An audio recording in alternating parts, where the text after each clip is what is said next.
الحمد لله رب العالمين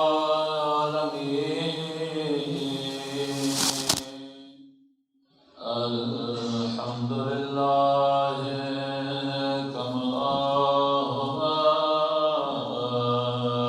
أهله الصلاة والسلام على سيد المرسلين وخاتم النبيين أبي القاسم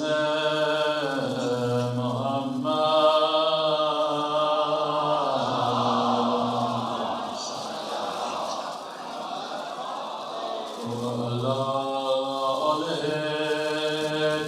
الطيبين الطاهرين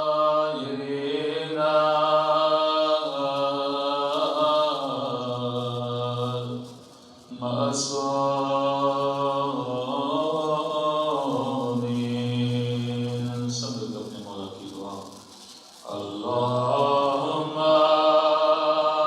کل ولیک حجت ابن الحسن صلواتک علیہ وعلی آبائه في هذه الساعة وفي كل وليا وحافظا وقائدا وناصرا ودليلا وعينا حتى تسكنه أرضك طوعا وتمتعه فيها طويلا برحمتك يا أرحم الراحمين. صلوات پڑھے ہوں.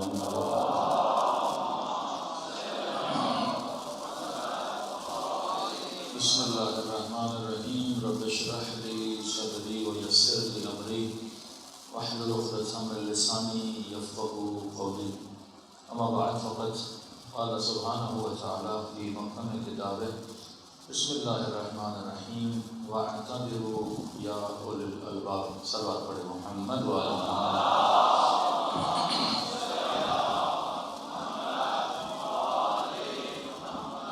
دعا ہے پروردگار عالم ہم سب کی عبادتوں کو اپنی بارگاہ میں قبول فرمائے اور جس مقصد زندگی کو لے کر فرش عزا بچھایا جاتا ہے خدا ان مقاصد میں ہم سب کو کامیابی کامرانی نصیب فرمائے. قرآن مجید وہ کتاب ہے جو انسانوں کو راہ راست دکھانے کے لیے اور زندگی کے صحیح طور و طریقے اپنانے کے لیے اللہ نے ایک کتاب بھیجی جس سے انسان اپنی زندگی کو سنوارے. کیونکہ میں نے کئی سال پہلے ایک مثال دی تھی کہ دنیا کی کوئی ایسی کمپنی نہیں جو پروڈکٹ تو بنائے بٹ اس پروڈکٹ کو کس طرح یوز کرنا ہے یہ نہ بتائے. آپ واشنگ مشین لے کر آئیں کسی برانڈ کمپنی کی، آپ موبائل لے کر آئیں، آپ لیپ ٹاپ لے کر آئیں، ایون چھوٹی سی چھوٹی مشین بھی آپ لے کر آئیں گے، کوئی الیکٹرانک ٹوتھ برش بھی لے کر آ جائیں تو اس کے اندر چھوٹی سی گائیڈ لائن ہوتی ہے کہ آپ نے اس چیز کو استعمال کیسے کرنا ہے، سوئچ آن کیسے کرنا ہے، سوئچ آف کیسے کرنا ہے، کس فنکشن کو کس طرح آپ نے یوز کرنا ہے، خراب ہو گئی تو کس کے پاس لے کر جانا ہے، پوری گائیڈ لائن ہوتی ہے.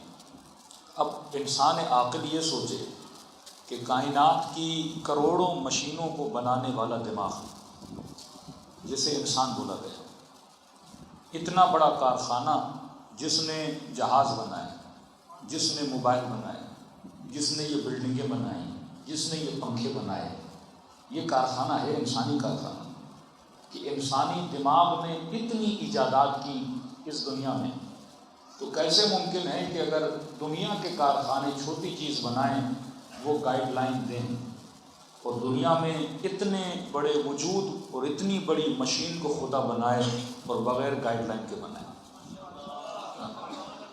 آپ بچے کو بتائیے کہ بیٹا موبائل بھی لے کر آتے ہو، بغیر گائیڈ لائن کے موبائل نہیں چلائی جاتی، کہ اگر آپ کو کمپنی نہ بتائے کہ موبائل سوئچ آن کہاں سے ہوگا تو آپ اسے آن نہ کر سکو، آپ کو نہ بتائے کہ ٹچ چیزیں کس طرح کام کرتی ہیں تو آپ کو پتہ نہ چلے، تو ہر چیز کی گائیڈ لائن ہوتی ہے۔ تو کیسے ممکن ہے اتنی بڑی مشین خدا بنائے اور بغیر گائیڈ لائن کے بنائے؟ تو فرمایا انسانی وجود کی جو گائیڈ لائن ہے اس کتاب کا نام ہے قرآن مجید۔ یہ کتاب بتاتی ہے کہ میں نے اپنے وجود کو استعمال کیسے کرنا ہے، اور میں نے کہا جب کمپنیاں گائیڈ لائن دیتی ہیں تو ساتھ میں ہیلپ لائن بھی دیتی ہیں۔ دنیا کی کوئی ایسی کمپنی نہیں کہ صرف بک دے دے، کیونکہ معاشرے میں ہر بندہ اتنا پڑھا لکھا نہیں ہے۔ اب آپ کہیں کہ موبائل خراب ہو گئی تو میں کس سے رابطہ کروں؟ تو جن چیزوں کی گارنٹی ہوتی ہے تو وہ سختی سے کہتے ہیں کہ آپ نے ہر میکینک کو یہ موبائل نہیں دینا، ہر میکینک کو یہ مشین نہیں دینی، پھر ہماری کوئی گارنٹی نہیں ہے، اور نہ ہی خود پیچکش اٹھا کے موبائل کو کھولنا شروع کر دو تو گارنٹی سے موبائل کیا ہو جائے گی؟ نکل جائے گی۔ تو ممکن نہیں کہ گائیڈ بک دے پر ہیلپ لائن نہ دے، کیونکہ گائیڈ بک ہر بندہ پڑھ نہیں سکتا، کوئی پڑھا لکھا ہے، کوئی ان پڑھ ہے، کسی کو تحریر پڑھنا نہیں آتی، کسی کو اردو نہیں آتی، کسی کو انگلش نہیں آتی، تو کمپنی کی ذمہ داری ہے اگر کوئی گائیڈ بک نہ سمجھے تو ساتھ میں ہیلپ لائن بھی دے۔ تو کیسے ممکن ہے خدا گائیڈ بک دے اور ہیلپ لائن نہ دے؟ تو کسی جوان نے کہا کہ مولانا اگر گائیڈ بک بھی ہے، ہیلپ لائن بھی ہے، تو پھر مسلمان گمراہ کیوں ہو رہے ہیں؟ گائیڈ بک بھی ہے، ہیلپ لائن بھی ہے، پھر امت اتنے فرقوں میں کیوں بٹ گئی؟ پھر مسلمان گمراہ کیوں ہو رہے ہیں؟ میں نے کہا سمپل سا جواب ہے، اگر موبائل ایپل کا ہو تو ہیلپ لائن بھی ایپل کی ہوگی، لیکن تم نمبر سیمسنگ کا ملاؤ،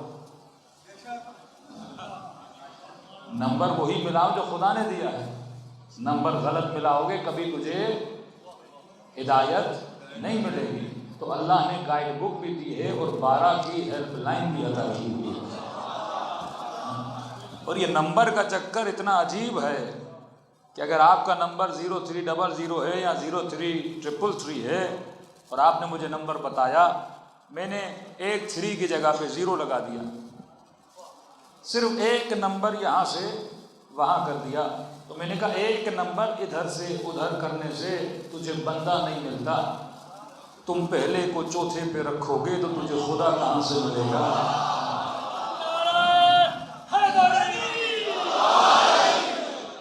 بڑا فرق پڑتا ہے کہ واقعاً یہ کتاب ہے، میں نے اسی سے پوچھنی ہے جسے اس کتاب کی سمجھ ہو۔ اب ظاہر کتاب بھیجی کس نے؟ اللہ نے، تو بتائے گا بھی وہ جو اللہ کی طرف سے ہو، نہ کہ بندوں کی طرف سے ہو۔ اس کتاب کی حقیقت مجھے رسول بتائیں گے، یا اس کتاب کی حقیقت وہ بتائیں جو یہ کہے کہ نبی نے مجھے علم ایسے دیا جسے کبوتر اپنے بچے کو دانا دیتا ہے، زکن زکا کا، جیسے کبوتر اپنے بچے کو دانا کھلاتا ہے، مصطفیٰ نے ایسے مجھے علم عطا کیا ہے۔ تو یہ وہ دروازہ ہے جس کے لیے کہا گیا انا مدینۃ العلم وعلی بابھا، میں شہر علم ہوں، اور دروازہ کون ہے؟ علی ابن ابی طالب ہے۔ خدا نے ہر چیز کا بندوبست کیا ہوا ہے، لیکن ہم غلط دروازوں پہ جاتے ہیں، تبھی ہمیں ہدایت نہیں ملتی۔ اسی لیے فرمایا ان الحسین مصباح الہدی و سفینۃ النجات، یہ چراغ ہدایت بھی ہیں، کشتی نجات بھی ہیں۔ پھر اشارتاً کنایتاً سمجھا رہے ہیں کہ ان الحسن والحسین سیدا شباب اہل الجنہ، حسن حسین جنت کے جوانوں کے سردار ہیں۔ اب پوری امت آخری کو مانتی ہے پہلے کو نہیں مانتی۔ جناب جب آخری آئے گا وہ بھی امیر المومنین کا بیٹا ہوگا، تو پہلے ہدایت دینے والے بھی علی تھے اور آخری ہدایت دینے والے بھی انہی علی کے فرزند ہیں، جناب زہرا کے فرزند ہیں۔ صلوات پڑھے محمد و آل محمد۔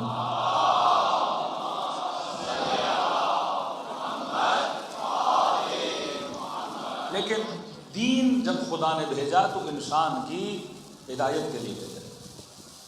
اب مسئلہ یہ ہو رہا ہے، ہم شیعوں میں بھی اور تقریباً برادران اہل سنت میں بھی، ہم نے دین کو صرف یہ سمجھا کہ ایک ایسی ایکٹیویٹی ہے جس کا مجھے آخرت میں فائدہ ملنا ہے۔ اب جس طرف آپ کی نسل بڑھ رہی ہے، پہلے یہ تھا مولویوں کا خوف، مولویوں کا ڈر، ماں باپ کا ڈر، تو بچہ دیندار، مولوی صاحب نے بول دیا یہ کرو گے تو جہنم، تو ڈر گیا۔ تو ایک خوف کی فضا تھی اس کے مائنڈ میں، اس خوف کی فضا نے اس بچے کو دیندار بنایا۔ اب وہ خوف کی فضا ٹوٹ رہی ہے، اب اولادیں نہ ماں باپ سے اتنا ڈرتی ہیں، اور جیسے اسکول میں آپ کے بچے جا رہے ہیں، تقریباً اولادیں پرائیویٹ اسکول میں جا رہی ہیں، اور جیسا ان اسکولوں کا سلیبس ہے، تو وہ جو مائنڈ سیٹ ابھی بنایا جا رہا ہے وہ سوالیہ مائنڈ سیٹ ہے۔ آپ اگر کوئی چیز بولو گے وہ سمعن و طاعتن کر کے وہ انجام نہیں دے گا۔ بیٹی پوچھے گی بابا حجاب کیوں کروں، بیٹا پوچھے گا نماز کیوں پڑھوں، جوان پوچھے گا مجھے بھوک لگتی ہے میں روزہ کیوں رکھوں، اصلاً عزاداری کیوں کریں، گریہ کیوں کریں، ماتم کیوں کریں۔ یہ جو کیوں کا آنسر ہے یہ بہت زیادہ ابھی آپ کو بڑھتا ہوا نظر آئے گا۔ اب کیونکہ ہم خود ٹرینڈ نہیں ہیں، ہم نے بس یہ سنا کہ اہل بیت یا رسول نے کہا یا مولوی صاحب نے کہا کرو تو ہم نے کیا، لیکن آج جو مائنڈ سیٹ بن رہا ہے وہ بہت زیادہ حد تک لاجیکل مائنڈ سیٹ بن رہا ہے، تو وہ آپ سے دلیل مانگتے ہیں۔ حالانکہ اہل بیت علیہ الصلوۃ والسلام نے ابتدا سے تشیع کے لیے فرمایا کہ کوئی دین تقلیدی ہو نہ ہو، لیکن یہ جو مکتب اہل بیت ہے یہ دلیل کا دین ہے۔ نحن ابناء الدلیل، فرمایا ہم دلیل والے ہیں۔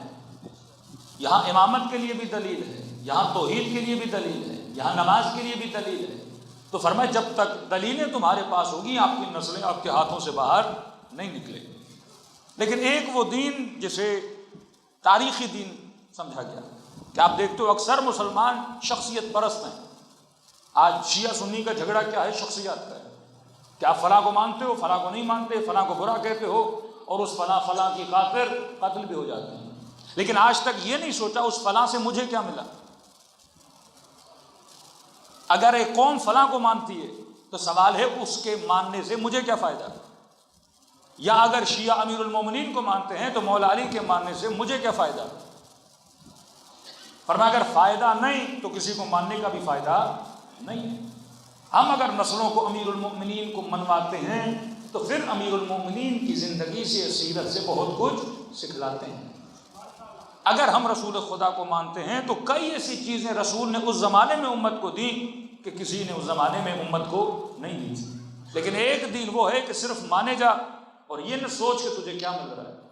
اب کسی بھی شخصیت کے 3 پہلو ہیں، مثلا رسول گرامی، پہلا پہلو ہے رسول خدا کے معجزہ کہ شق القمر کیا، ہاتھ پہ کنکر نے بولا، درخت چل کے آ گیا، سورج کو پلٹایا، رسول خدا کے معجزات۔ اب سوال ہے کہ نبی کے ان معجزات سے مجھے کیا ملا؟ چاند کو شق القمر کیا، پریکٹیکلی میری زندگی میں شق القمر کا اثر کیا ہے؟ پانی پہ چلے، پریکٹیکلی اس چیز کا اثر میری زندگی میں کیا ہے؟ کنکر نے ہاتھ پہ بولا، پریکٹیکلی اس کا اثر میری زندگی میں کیا ہے؟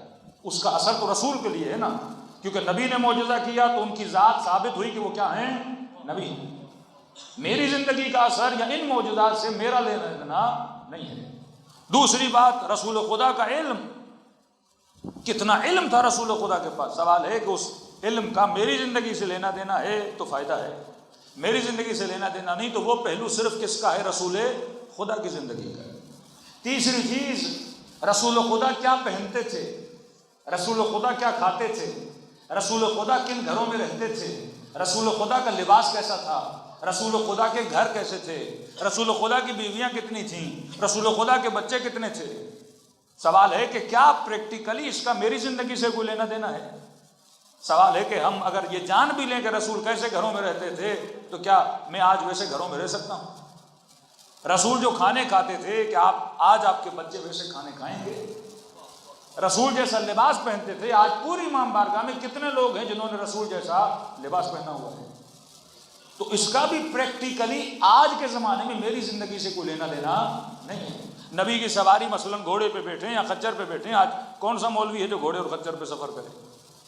آج کس کے گھر کچے ہیں رسول خدا کی طرح؟ وہ کھانے جو رسول خدا کھاتے تھے، ہم میں سے کتنے لوگ وہ کھانے آج کھاتے ہیں؟ آپ کا بچہ پزا کھائے، برگر کھائے، کڑھائیاں کھائے، اور آپ یہ فتویٰ دے دیں کہ جناب جو رسول نے کھایا وہ ہم کھائیں گے، تو پھر ساری نیازوں کی چھٹی ہو جائے گی. نہ نبی کے زمانے میں بریانی تھی، نہ حلیم تھا، نہ پراٹھے تھے، نہ آملیٹ تھے. تو یہ ایک فکر مسلمانوں میں پائی جاتی تھی، جیسا وہ پہنتے تھے ہم پہنیں گے، جیسی ان کی پگڑی تھی ہم ویسی پگڑی، یعنی اتنے دقیق کہ پگڑی یہاں رکھتے تھے ہم یہاں رکھیں گے. برتن مٹی کے تھے تو بھائی شیشے میں رسول نے کبھی پانی نہیں پیا تو مولانا ہٹاؤ یہ بدعت ہے. یعنی اس سوچ کی امت میں آپ کو لوگ ملتے ہیں جو پریزنٹ میں نہیں رہ رہے، جو اپنی زندگیوں کو پاس میں لے کر جا رہے ہیں، اور نہ کہ جیسا لباس جیسے گھر رسول خدا کے تھے ویسا گھر حضرت آدم کا بھی نہیں تھا. جتنا پیچھے جاؤ گے آدم کا پہناوا اور حضرت آدم کے گھر اور تھے، رسول کے پہناوے اور رسول کے گھر کچھ اور تھے. وہ کھانے جو حضرت موسیٰ کھاتے تھے وہ اور تھے، جو کھانا حضرت رسول کھاتے تھے وہ اور تھے. تو معجزات کا پریکٹیکلی میری زندگی سے لینا دینا نہیں، یہ رسول خدا کی نسبت ہے، یہ فضائل رسول کے. لباس کیا پہنتے تھے یہ رسول خدا کا ہے. رسول خدا نے کنکر ان کے ہاتھ پہ بولا، یہ ساری چیزیں رسول کی. اب پریکٹیکلی میں رسول خدا کی زندگی سے کیا لے سکتا ہوں جس کو میں اپنے آج کے زمانے میں امپلیمنٹ کر سکوں اور بولوں کہ یہ رسول کرتے تھے آج میں بھی کر سکتا ہوں. فرماتے ہیں وہ رسول خدا کے بتائے ہوئے اصول ہیں کہ ہر زمانے میں مسلمان ان اصولوں پہ کیا کر سکتا ہے؟ عمل کر سکتا ہے. اب آتے ہیں اپنی مجلس کو 3 حصوں میں تقسیم کرتے ہیں. پہلی خطیب کی وہ مجلس جس میں صرف وہ بتائے گا کہ رسول نے کیا کیا، تو اس کا میرے سے تو لینا دینا ہے نہیں. لیکن تعریف کس کی ہو رہی ہے؟ رسول خدا کی. رسول کس کا؟ میرا. جب میں آ گیا تو انا آ گئی، حب ذات آ گئی نا. جب آپ کہو گے میرا بیٹا ہے تو اگر کوئی بیٹے کی برائی کرے گا تو برا کس کو لگے گا؟ آپ کو کیوں برا لگتا ہے؟ برائی تو بیٹے کی ہو رہی ہے کیونکہ نسبت آپ کی طرف ہے. اب حب ذات کا عنصر آ گیا، کیونکہ میرا بیٹا ہے. کسی کا بیٹا شرابی ہی کیوں نہ ہو، لیکن جب برائی کی جاتی ہے تو وجود کو ٹھیس پہنچتی ہے. پتا بھی ہے کہ مثلا خدا نخواستہ بیٹا شرابی ہے، لیکن برائی مجھے اچھی نہیں لگتی کیونکہ میرے اندر حب ذات ہے. اس کی نسبت کس کے ساتھ ہو گئی؟ میرے ساتھ ہو گئی. اب یہاں پہ جب رسول خدا کی تعریف ہوتی ہے تو رسول کس کا؟ میرا رسول. امیر المومنین امام کس کے؟ میرے امام. جب میں سنتا ہوں مولا نے خیبر کو فتح کیا تو خوشی کسے ہوتی ہے؟ مجھے ہوتی ہے، کیونکہ تعریف کس کی ہو رہی ہے؟ میرے امام کی ہو رہی ہے. تو سائیکلوجیکلی سارا مجمع واہ واہ کرتا ہے. جب آپ کے عقیدے کی تعریف ہوتی ہے، توسل پہ کوئی نقطہ آ گیا تو سارا مجمع نعرے مارے گا. علم پہ کوئی نقطہ آ گیا سارا مجمع نعرہ مارے گا. یہ نعرہ کیوں مارتا ہے؟ کیونکہ کس کی تعریف ہو رہی ہے؟ میرے ذات کی تعریف ہو رہی ہے، میرے مکتب کا دفاع ہو رہا ہے. تو لہٰذا میں سیٹسفائی ہوتا ہوں اس چیز سے، اور کیونکہ سیٹسفائی ہوتا ہوں تو میں کیا کرتا ہوں؟ واہ واہ کرتا ہوں. تو 1 گھنٹے کی مجلس وہ جس میں پوری گفتگو یہ ہوتی ہے کہ مولا علی نے کیا کیا، رسول خدا نے کیا کیا، مولا علی کے فضائل کیا تھے، رسول خدا کے فضائل کیا تھے، اور ان فضائل کا ذکر کرتا ہوں جن کا تعلق صرف کس سے ہے؟ رسول خدا سے. تو مجمع میں جتنے لوگ آئے ہیں ان میں سے کسی کو ٹھیس نہیں پہنچتی. سائیکلوجیکلی میرے مولا کی تعریف ہو رہی ہے تو سمجھو کس کی تعریف ہو رہی ہے؟ میری تعریف ہو رہی ہے. لیکن ایک وہ مجلس جس میں میں یہ بتاتا ہوں کہ امیر المومنین نے اصول بھی بتائے، کیونکہ اصول کا تعلق امیر المومنین سے بھی ہے اور اصول کا تعلق سب سے زیادہ میری ذات سے بھی ہے. اب جب بات میری ذات کی آتی ہے تو مجھے برا لگنے لگتا ہے، کیونکہ میری حب ذات کو ٹھیس پہنچ رہی ہے. کہ میں کہوں چھٹے امام نے کہا کہ جو نماز نہیں پڑھتا اسے کبھی بھی ہماری شفاعت نصیب نہیں ہوگی. اب اصول بتا دیا نا. اب مجمع میں اگر کوئی بے نمازی ہوگا وہ کہے گا مولانا خیبر بتا، خندق بتا، وہ بتا جس کا تعلق علی سے ہے، وہ نہ بتا جس کا تعلق مجھ سے ہے۔ میں سیدہ زینب کی تعریفیں کروں تو ہر خاتون واہ واہ کرے گی، ہر شیعہ واہ واہ کرے گا، لیکن یہ بولوں کہ سیدہ نے کہا جو حجاب نہیں کرتی اس کا تعلق ہم میں سے نہیں ہے، تو کہے گی مولوی صاحب پھر کہاں پہ آ گئے؟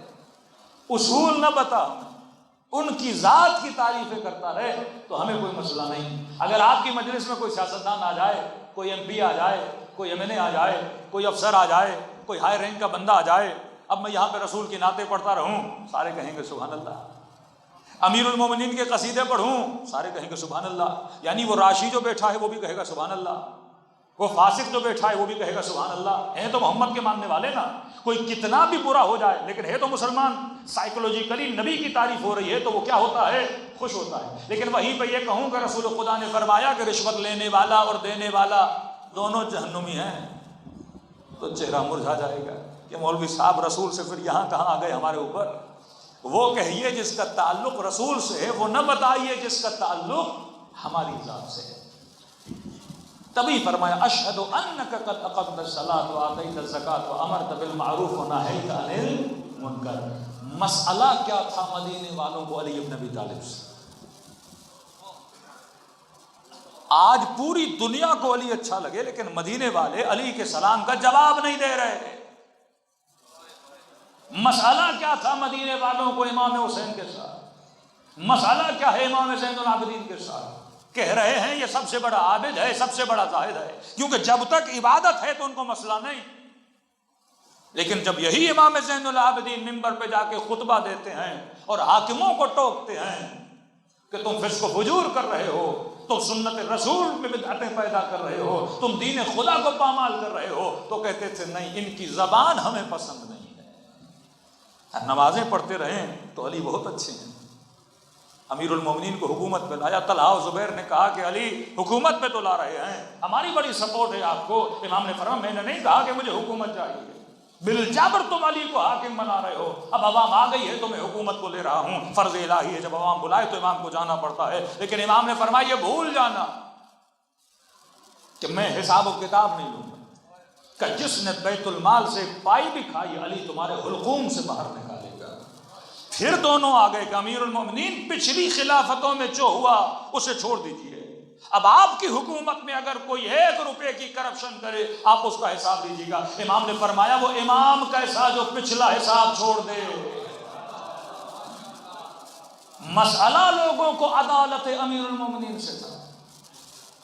آپ لاکھ ایک بندے کے ساتھ دوستی کرو، جب تک آپ کی تعریف کرتا رہے گا آپ خوش رہو گے۔ جس دن اس نے بولا کہ جناب آپ کا اخلاق اچھا نہیں، آپ کی زبان اچھی نہیں، آپ کی رفتار اچھی نہیں، آپ کی کردار اچھی نہیں، آپ فوراً غصے میں آ جاتے ہو۔ بیوی جب تک کھانا بنا کے دیتی رہے تو شوہر خوش ہے، لیکن جس دن بول دے میاں کو کہ جناب یہ آپ غلط کر رہے ہو، یہ فیصلہ آپ کا غلط ہے، یہ کام آپ کا غلط ہے، تو ہم وہاں پہ پیش میں آ جاتے ہیں کہ عورت کا کام نہیں مرد کو ٹوکنا، جو کر رہا ہوں اور کہہ رہا ہوں وہ کرتی جا۔ تبھی فرمایا مومن کی پہلی نشانی المؤمن مرآت المؤمن، مومن مومن کا آئینہ ہے۔ فرمایا مومن یہ بتا کیا تم نے زندگی میں آئینہ بنایا کہ نہیں؟ میں نے کسی مومن سے کہا، میں نے کہا کافی اس میں خرابیاں تھیں، میں نے کہا دیکھیے آپ ہماری بات بھی نہیں مانتے لیکن آپ مجھے بتائیے امیر کا فرمان ہے زندگی میں کوئی آئینہ بناؤ۔ میں نے کہا جناب امیر سے بول، میں نے کہا آپ نے کوئی آئینہ بنایا؟ آپ کے اخلاق کی بڑی شکایتیں آ رہی ہیں۔ ہاں ہاں مولانا میں نے بنایا ہے، 2 آئینے ہیں میرے پاس۔ میں نے کہا واش روم کا آئینہ نہیں، جو آئینہ بولے، واش روم کا آئینہ وہی دکھائے گا جو آپ دیکھنا چاہتے ہو۔ میں نے کہا کون سا آئینہ بنا ہے؟ کہ ہاں ایک جو میری آفس میں نوکر کام کرتا ہے اسے میں نے آئینہ بنایا، ایک نوکر میرا کراچی میں اسے میں نے آئینہ۔ میں نے کہا اب نوکر مالک کو ٹوکے گا کیا؟ تو اس نے آئینہ بھی وہ بنایا جو اس کی کیا کرے؟ تعریفیں کرے۔ جس کی زندگی میں آئینہ نہیں تو خسرت دنیا والآخرہ۔ اہل بیت آئینہ ہے مومنوں کے لیے، امیر المومنین آئینہ ہے۔ امیر المومنین کے سامنے کھڑے ہو کر بولو مولا علی مجھے بتاؤ کہ میں کیا کروں، میرے اندر کیا خامی ہے، اپنے وجود کو بہتر کیسے بناؤں۔ قرآن آئینہ بشر ہے، بشر کو یہ بتانے کے لیے کہ اے بشر تم نے زندگی کیسے گزارنی ہے۔ بہت بڑے عالم دین تھے قبلہ یار محمد شاہ صاحب، جو بڑی سخت مجالس پڑھا کرتے تھے، کہتے ایک وڈیرے صاحب نے ان کو دعوت دی. اب ہوتا یہ ہے کہ جب کوئی بہت بڑا امیر آدمی خطیبوں کو دعوت دیتا ہے تو 5-10 منٹ تو خطیب کی اس بانی کی تعریف میں گزر جاتے ہیں کہ اللہ ان کے رزق میں اضافہ فرمائے، اللہ یہ کرے، اللہ ان کو توفیق دے، انہوں نے اتنا بڑا اہتمام کیا، ماشاء اللہ کتنے سخی ہیں، کتنے بڑے شیعہ ہیں، ان کی وجہ سے پورا گاؤں آباد ہے. تو انہوں نے غلطی کر کے یار محمد شاہ صاحب کو بلا دیا. اب ہوتا یہ تھا کہ یہ جو وڈیرے صاحب تھے، چودھری صاحب تھے، جب مجلس کرواتے تھے تو سارے لوگ فرش عزا پہ، انہوں نے اپنے لیے خاص اسٹیج بنایا ہوا تھا، بڑی اچھی خاصی پگڑی بگڑی پہن کے اسٹیج پہ بیٹھتے تھے. حالانکہ آداب فرش یہ ہیں کہ سارے کہاں بیٹھے ہیں؟ فرش پہ بیٹھے. یا افسر بھی ہوگا فرش پہ، مالدار بھی ہوگا فرش پہ، ڈاکٹر بھی ہوگا فرش پہ. یہاں کرسیاں نہیں لگائی جاتی، فرش پہ بٹھایا جاتا ہے. اب کسی کو تکلیف ہے مومنین وہ نہ ہو جائیں کہ کوئی کمر کا مسئلہ ہے تو نماز میں بھی آدمی بیٹھ سکتا ہے، لیکن معمولی طور پہ جو بندہ صحیح الکمر ہے، صحیح الطبیعہ ہے، وہ کہاں بیٹھ جاتا ہے؟ فرش پہ. کیونکہ فرش عزا ہمیں خاکی بنانا سکھاتا ہے. اس کی ہر چیز میں کیا رکھا گیا ہے؟ فلسفہ. لیکن یہ آتے تھے بڑے متکبرانہ طریقے سے اوپر بیٹھ جاتے تھے، کیونکہ میں چودھری صاحب ہوں اور ماشاءاللہ مونچھیں ان کی بہت زیادہ بڑی، داڑھی تو انا للہ و انا الیہ راجعون، اور ہاتھ میں عصا لے کے بڑے متکبرانہ طریقے سے. قبلہ صاحب نے مجلس پڑھی اور پڑھتے پڑھتے لوگوں کو کہا کہ تم سب نے شمر سنا ہے، آج تک کسی نے شمر دیکھا ہے؟ مجمع پریشان. مولانا صاحب آج شمر ہم کیسے دیکھیں؟ تو انہوں نے کہا دیکھنا چاہتے ہو کہ شمر کیسا تھا؟ تو سارے مجمع نے کہا جی قبلہ. انہوں نے چودھری کی طرف اشارہ کیا، کہا بالکل اسی طرح کا شمر. یہی تکبر، یہی غرور شمر کے اندر ہے. پورا گاؤں پریشان کہ اب وہ چودھری جس سے پورا گاؤں ڈرے. اور مولوی صاحب نے کہا اگر شمر دیکھنا ہے اسی طرح ہے. لیکن کہا نا کبھی کبھی خدا کسی کو ہدایت دینا چاہے تو ایک جملے سے بھی ہدایت مل جاتی. کہتے انہوں نے کچھ نہیں کہا، پوری مجلس ہو گئی، خاموش بیٹھے رہے. اگلے دن پھر قبلہ کو پڑھایا. اب جب اگلے دن آئے تو مونچھوں کو چھوٹا کیا، سر سے عمامہ اتارا، لباس عزا پہنا، عزاداروں کے بیچ میں جا کے بیٹھے اور ممبر پہ جا کے آنکھوں سے آنسو بہ رہے تھے اس چودھری صاحب کے. انہوں نے کہا واللہ مجھے آج تک کسی نے نہیں بتایا کہ شمر کیسا ہوتا ہے. آج ان مولانا صاحب نے بتایا کہ شمر کے اندر یہ صفات نہیں، صفات تکبر، اسی طرح لمبی لمبی اور بڑی بڑی مونچھیں، اسی طرح متکبرانہ طریقے سے بیٹھا کرتا تھا. اور کہا اگر پہلے والے مجھے بتا دیتے میں کب کا اپنے وجود کو سدھار دیتا. یہاں تو جو بھی آیا وہ میری تعریفیں کرتے گیا اور ان تعریفوں نے مجھے مزید کیا بنا دیا؟ شمر بنا دیا. کہ معصوم فرماتے ہیں سب سے بڑا زہر جو تمہارے لیے ہو سکتا ہے وہ کسی کی تعریف ہے جو تمہارے منہ پہ کرتا ہے. فرمایا اگر تعریف سن کے خوش ہو جاؤ تو سمجھ لو تمہارے اندر کیا آ گئی ہے؟ حب ذات آ گئی ہے. جب بھی کوئی تعریف کرے تو یہ بولا کرو اس میں میرا کچھ بھی نہیں ہے، یہ رب عالمین کا کرم ہے اور حسین کی دعا ہے اور زہرا کی نظر ہے. صلوات پڑھے محمد و آل محمد.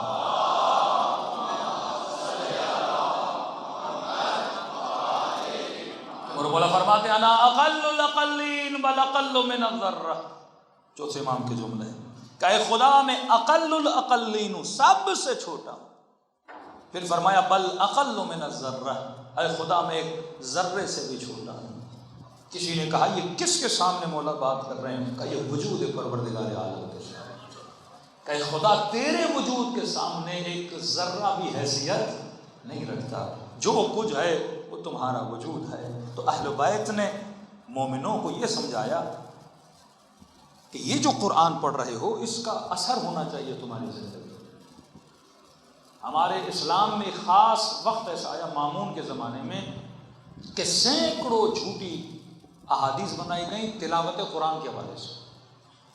کہ ایک نے کسی کو بولا کہ بندے خدا اتنی جھوٹی حدیث سے آپ رسول خدا سے کیوں نقل کر رہے؟ تو اس نے کہا کہ اللہ مجھے ثواب دے گا. بھائی کس بات پہ؟ کہ دیکھو لوگوں نے قرآن پڑھنا چھوڑ دیا ہے، لہٰذا میں قرآن کی طرف رغبت دلانے کے لیے جھوٹی حدیثیں بنا رہا ہوں کہ جس نے سورہ حمد پڑھی اس کو جنت میں 70 گھر ملیں گے، جس نے سورہ فلاں پڑھی تو مطلب اس کا یہ مسئلہ حل ہو جائے گا، جس نے فلاں سورہ پڑھی تو یہ ہو جائے گا. یعنی اتنی تحریفات کی گئیں کہ صرف اس کے لیے کہ لوگ کیا پڑھیں؟ قرآن اس لیے پڑھیں کہ مجھے کیا ملے گا جنت میں؟ یہ ملے گا، فلاں جگہ پہ یہ ملے گا. حالانکہ یہ کتاب کیا تھی؟ کتاب ہدایت. خدا کہہ رہا ہے ھدی للمتقین، اس کتاب کو اپنے زمانے میں اپناؤ کہ واقعاً آج کے زمانے میں قرآن مجھے کیا فائدہ دے سکتا ہے۔ احکام دین کو اگر میں امپلیمنٹ کرتا ہوں اس کا فائدہ صرف آخرت میں نہیں ہے، مجھے دنیا میں بھی ملنے والا ہے۔ لیکن ایک سوچ بنی جو صوفیزم کی سوچ، جو خانقاہی سوچ، جس سوچ کی وجہ سے مسلمان بہت پیچھے رہ گئے ٹیکنالوجی میں، مختلف چیزوں میں، کہ بس یہ بنا دیا تارک دنیا بنو، زاہد بنو، مسجدوں میں بیٹھ کے دن رات اللہ کی عبادت کرتے رہو، اور دنیا تو مومن کے لیے بنی نہیں ہے۔ امیر المومنین نے دنیا کو 3 طلاقیں دے دیں، لہٰذا دنیا کیا ہے؟ دنیا مولا فرماتے ہیں حکومت فلاں حیوان کے ناک کے پانی کے برابر بھی نہیں ہے امیر المومنین کے سامنے۔ یعنی 4-5 حدیثوں کو مکس کر کے نتیجہ یہ نکالا کہ دنیا کچھ بھی نہیں۔ تو مومن دنیا میں پیچھے رہ گیا اور دین کا مخالف دنیا میں کہاں چلا گیا؟ آگے چلا گیا۔ حالانکہ قطعاً اہل بیت علیہ الصلوۃ والسلام کی سیرت ہے۔ مولا حسن کے زمانے میں آتے ہو بہترین لباس پہنتے تھے امام حسن، امام رضا کے زمانے میں آتے ہو بہترین لباس پہنتے تھے۔ کسی نے سوال کیا، یہ ایسی سوچ کے لوگ اہل بیت پر اعتراض کرتے تھے، کہنے لگے کہ مولا جیسا لباس آپ کے بابا علی پہنتے تھے آپ کیوں نہیں پہنتے؟ کہ 70 وصلے لگے ہوتے تھے مولا کے جوتے پر، کتنے وصلے تھے امیر المومنین کے لباس پر، اور آپ کا لباس اتنا بہترین ہے۔ میرے مولا نے عاقلانہ جواب دیا، مولا نے فرمایا جس زمانے میں میرے بابا رہتے تھے وہ غریبوں کا زمانہ تھا، اور غریبوں میں رہتے ہوئے امیروں والے چوچلے نہیں کیے جاتے۔ اگر آپ ایسی بستی میں رہتے ہو جہاں ہر بندہ غریب ہے تو فرمایا وہاں وہ لباس نہ پہنا کرو جو امیروں کا لباس۔ جس کلاس میں رہتے ہو وہی کلاس اپنی کیا کیا کرو؟ مینٹین کیا کرو۔ اب آپ کا گھر ہے غریب بستی میں، وہاں بڑی گاڑی لے کے رہتے ہو۔ آپ کا گھر ہے غریب بستی میں، وہاں پہ آپ اپنی بیٹے کی شادی کرواتے ہو کہ دھوم مچ جائے پوری بستی میں کہ جناب نے تو اتنا خرچہ کر دیا۔ فرمایا یہ حرام ہے، یہ شو آف کرنا ہے، ایسے کام نہ کیا کرو۔ جیسا زمانہ ہے، جیسے لوگ ہیں، جس بستی میں رہتے ہو ویسا تھا۔ پھر امام نے فرمایا جس زمانے میں رہتا ہوں مسلمانوں کی مالی حالت بہتر ہو چکی ہے، مطلب مڈل کلاس سے اوپر آ چکے ہیں، لہٰذا مجھ پر ہے کہ میں ویسا لباس پہنوں جیسا لوگ لباس پہنتے ہیں۔ تو فرمایا حکمت بھی رکھو، دین کا مطلب یہ نہیں کہ صرف زہد ہو، زہد پلس حکمت ہو کہ میں نے کس زمانے میں دین کو کیسے اپنانا ہے۔ لیکن ہمیں کہاں پہ دھکیل دیا گیا؟ آج ایک خاص طبقہ ہے جو تشیع کو اسی چیز میں ڈالنا چاہتا ہے۔ میرے عزیز، اگر کربلا اور عزا امام حسین منا رہے ہو، یہ سوچو اس عزا امام حسین کا آج کے زمانے میں مجھے کیا فائدہ ملے گا، میں کیا سبق سیکھ سکتا ہوں کربلا سے؟ کہ جب سیدہ زینب کے روزے پہ حملہ ہوا، جن شیعوں نے تاریخ سے سبق سیکھا تھا انہوں نے بی بی زینب کے روزے کی دیواروں پہ لکھ دیا کہ سیدہ زینب کربلا میں ایک عباس تھا، یہاں ہر جوان آپ کے لیے عباس بن کے کھڑا ہے، ہم کبھی بھی دشمن کو آنے نہیں دیں گے۔ اگر کربلا سے فکر عباسی لوگے تو پھر سیدہ زینب کے روزے کو بچا پاؤ گے۔ لیکن آج ایک فکر دی جا رہی ہے کہ جناب وہی خانقاہی فکر کہ ہم نے صرف نام حسین لینا ہے، فکر حسین کو نہیں لینا، ہم نے صرف نام علی کو لینا ہے، فکر امیر المومنین کو نہیں لینا۔ یہ واقعاً 2 طبقے اسلام میں موجود ہیں، اہل سنت میں بھی ہیں اور ہمارے شیعوں میں بھی ایسا طبقہ موجود ہے جو کہتے ہیں صرف رسول کا نام لو، صرف اللہ کا نام لو، سیاست سے آپ کا لینا دینا نہیں، حکومت سے آپ کا لینا دینا نہیں، مسائل دنیا سے آپ کا لینا دینا نہیں ہے، بس آپ خانقاہوں میں بیٹھ جاؤ، مراقبہ گاہوں میں بیٹھ جاؤ، چلے گاہوں میں بیٹھ جاؤ، صلو علی الحبیب کہو، رسول کا نام لیتے رہو، لیکن دنیا میں کیا ہو رہا ہے اس سے ہمارا کوئی لینا دینا نہیں ہے۔ یہی فکر ہمارے اندر ہے کہ گھروں میں بیٹھ کے بس امام زمانہ کا نام لیتے رہو۔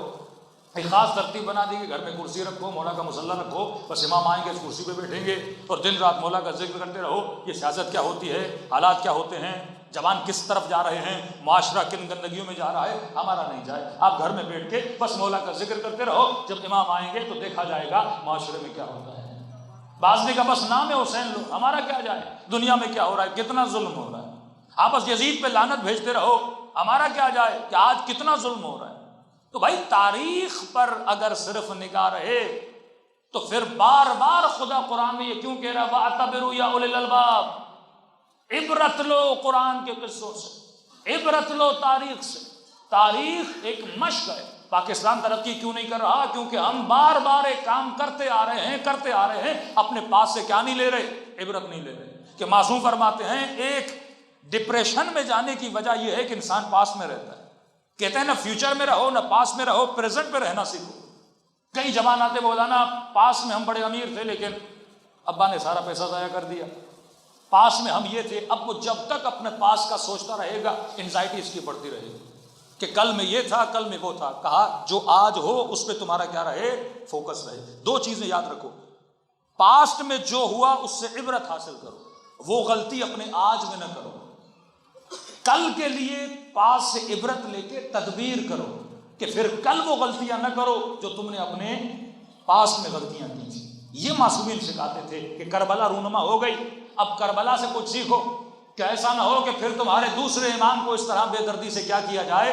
شہید کر دیا جائے. کہ آج 20 ملین شیعہ اربعین پہ جاتے ہیں، یہ کس کو پیغام دینے جا رہے ہیں؟ جناب اربعین پہ جانے کا صرف اگر یہ فائدہ ہو کہ جناب اربعین پہ جا رہے ہیں تو ہم جنتی بن جائیں گے، ہمارے قدموں کو ملائک چومتے ہیں اس لیے اربعین پہ جا رہے ہیں، یا دل کی تسکین کے لیے اربعین جا رہے ہیں، نہیں. اتنا بڑا جلوس کسے میسج دے رہا ہے؟ یہ دنیا کو میسج دینے جا رہے ہو کہ اگر امام حسین نے کربلا میں بلایا تھا اس وقت بے وفا زیادہ تھے، فرزند رسول کی مدد کرنے والے کم تھے، لیکن آج ہم بتا رہے ہیں کہ آج وقت کا امام اگر آ جائے اور آواز دے حل من ناصر ینصرنا، تو جب دیکھو ایک دن میں 25 ملین شیعہ کربلا میں جمع ہوتے ہیں، اور جب فرزند زہرا آواز دے گا پھر تصور کرو کس طرح سے شیعہ جمع ہوں گے. یہ نسلوں کو ٹریننگ دی جا رہی ہے، یہ بچوں کو ٹریننگ دی جا رہی ہے کہ اس راستے میں زحمت بھی ہے، اس راستے میں محنت بھی ہے، پاؤں میں چھالے بھی پڑ جاتے ہیں، لیکن کیونکہ امام کا بلاوا ہے لہٰذا امام کی طرف جا رہے ہیں. یہ اہل بیت آپ کو ٹریننگ دے رہے ہیں. ایسی ٹریننگ کسی مکتب میں نہیں ہے جو ٹریننگ مکتب اہل بیت میں ہے. ایسے اجتماع کسی مکتب میں نہیں ہے جیسے اجتماع مکتب اہل بیت میں ہے. واللہ کسی مکتب میں اتنے لیکچر نہیں ہوتے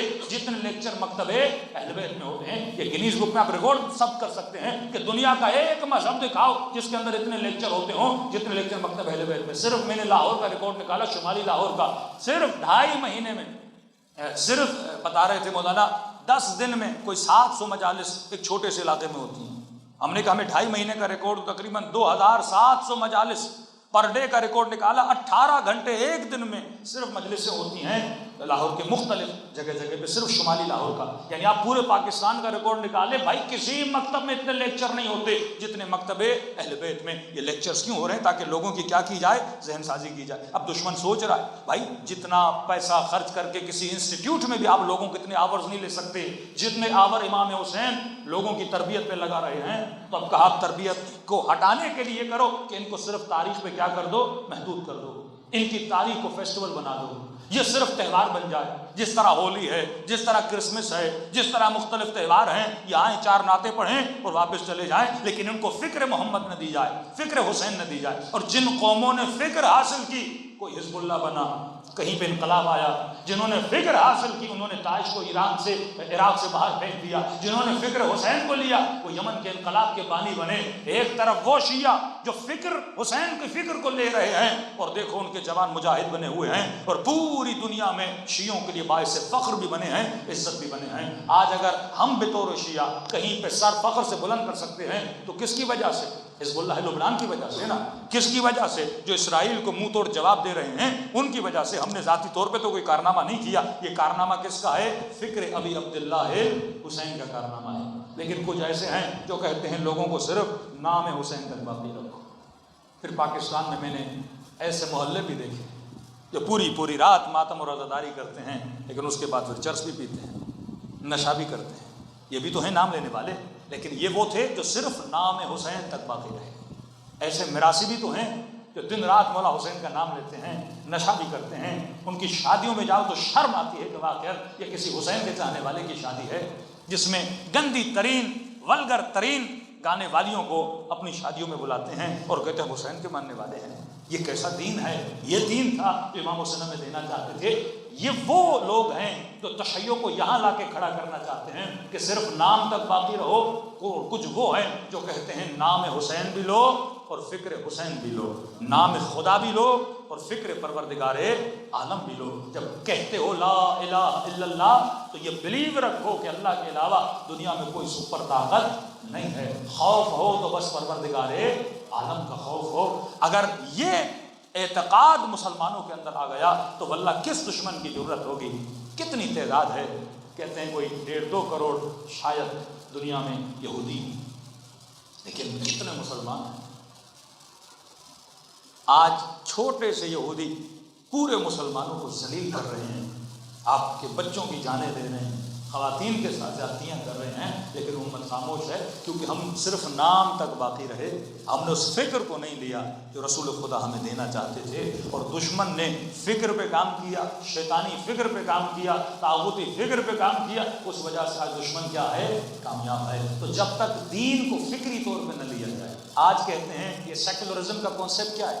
آپ دبئی جاتے ہو پورا سیکولر ماحول ہے۔ سیکولرزم کا مطلب کیا ہے؟ مندر بھی ہو، مسجد بھی ہو، پب بھی ہو، کلب بھی ہو، عبادت خانہ بھی ہو اور گندگی بھی ہو۔ اب ہر بندے کی مرضی ہے، یہ صبح مسجد جانا چاہے مسجد جائے، شام کو پب جانا چاہے پب چلا جائے۔ یہ ٹی وی کا کانسیپٹ کیا ہے کہ آپ کے ٹی وی میں 100 چینلز ہیں، ریموٹ آپ کے بچے کے ہاتھ میں ہے، جب دل کرے کربلا کا چینل لگائے، جب دل کرے گانے کا چینل لگائے، جب دل کرے نیوز کا چینل لگائے۔ تو مطلب ایک ایسی دنیا بناؤ جہاں جو کرنا چاہے یہ کر لے۔ لیکن قرآن کی آیت ہے، اللہ کہتا ہے جب دین میں داخل ہوتے ہو تو ادھورے دین میں داخل نہ ہوا کرو، پورے دین میں داخل ہوا کرو، تب تم مومن بھی کہلاؤ گے، مسلمان بھی کہلاؤ گے۔ تو جب تک انسان کی فکر سازی نہ کی جائے یہ صحیح انسان نہیں بنتا۔ آپ کی پوری باڈی کو آپ کا برین کاپی کرتا ہے، آپ کا برین چلاتا ہے۔ ہم بچوں کو مسجد میں نماز تو پڑھا دیں، لیکن ایسے اسکول میں بھیج دیں جہاں پہ اس کے برین کو غلط راستے پہ ڈالا جائے تو آپ بچہ آپ کے ہاتھوں سے نکل جائے گا۔ تو سب سے پہلے بچے کے برین کی کوڈنگ اور سافٹ ویئر کو صحیح کرو۔ اگر اس کے ذہن کو پاک کیا تو اس کا عمل بھی پاک ہو جائے گا، لیکن اگر عمل پاک رہا اور ذہن نجس رہا تو عمل کا کوئی فائدہ نہیں ہے۔ صلوات پڑھے محمد وعلی محمد۔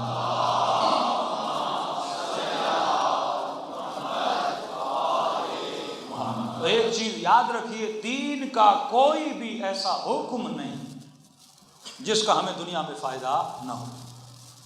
یہ غلط بیانی ہے کہ آپ کو بولا جائے کہ دینی کام کے فائدے صرف آخرت میں ہوتے ہیں۔ یہ دشمن اسی چیز کو بتا بتا کے بچوں کو سیکولر بنا رہا ہے کہ بھائی یہ مولویوں نے تجھے خیالی دنیا میں خیالی پلاؤ میں لگا دیا، اتنی مرتبہ قرآن پڑھو تو حور ملے گی، یہ ملے گا، وہ ملے گا۔ ہمارے یہاں تفہیم قرآن ہے، کئی بار کہہ چکا کہ بیٹا قرآن پڑھو، دقت سے پڑھو، ایک آیت پڑھو اور یہ سوچو یہ آیت آج تمہاری دنیا میں تجھے کیا فائدہ ہے۔ واقع کربلا پڑھو، یہ سوچو کہ واقعاً امام حسین کو جب پڑھتے ہو اس سے کیا سیکھتے ہو اور آج کے زمانے میں تم نے کیا کرنا ہے۔